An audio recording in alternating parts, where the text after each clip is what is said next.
Puan Nurul Hidayah binti Sani dan Puan Safrina binti Darus. Kita saksikan ya peranakan masuk.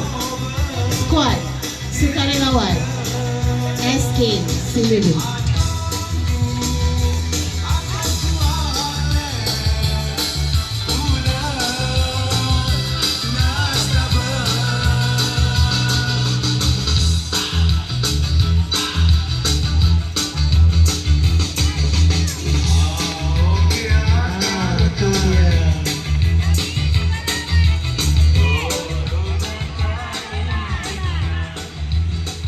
Hebat. Memang hebat. Tanpa sukarelawan tidaklah lancar perjalanan program SK Sululu. Ada apa tu? Budak kuning buah anggur.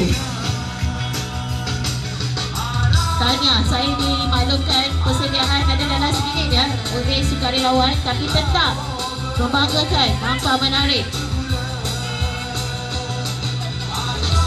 Comel. Anggur lagi jelita.